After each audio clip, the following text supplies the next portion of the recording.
Hi everyone. Remember the slow feeder hay net I made with hay barrel with the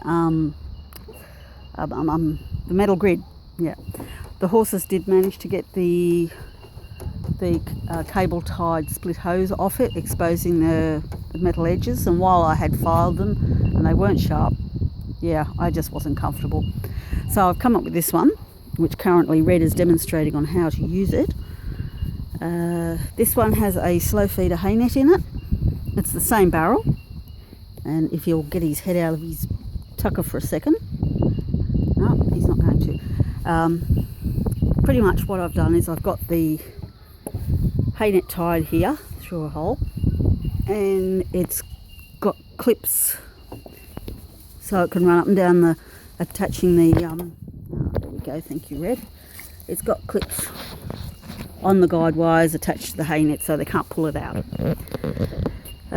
He can't grab great big mouthfuls, and he's our big guts.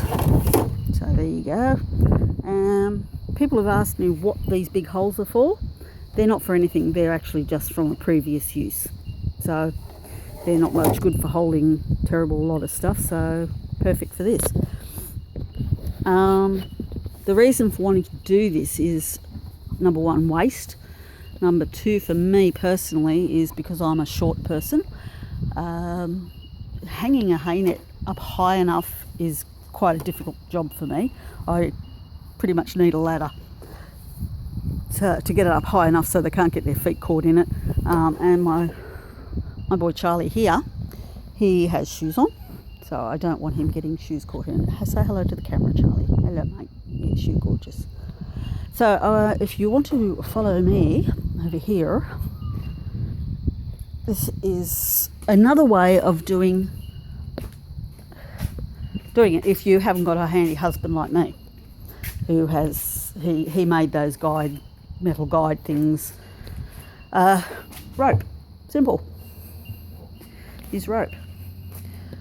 Drill a hole, shove your rope through. Make sure you oh, sorry about that in the dark. Make sure you melt the ends. And an even easier way, if you don't have rope,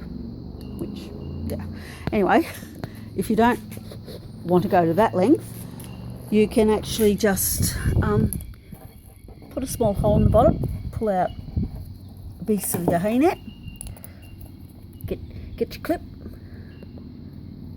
and these things are buggers to use single-handed. There we go. So, of course, can't pull it through. So your hay net stays in there. They can't drag it out into the middle of the paddock. It stays in the barrel.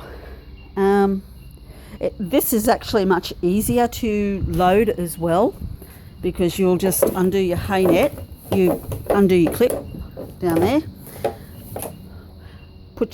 run your hay net around the top. You can hook it over here so it doesn't fall back in. Load your hay, close it up, hook it up, away you go. I found with the metal grid, which is over here, as you can see, they've pulled the thing off. Loading and unloading was difficult, also painful. I actually got quite a few cuts and bruises and stuff from the metal and from the cable tie end. So once I started realising that was happening, I thought that's not great for horses either, if it happens to spin around and they catch it on their mouths. So yeah, I think this option's going to work. What I love is if you don't have somewhere, so if you've just got a paddock, very minimal places to hang a hay net, you can attach it to a fence. You know, every fence has a post. Just attach it to the post. They can't knock it over if you just use a chain, like I have on the one over there, to hook it on. Okay, thanks for watching. Bye.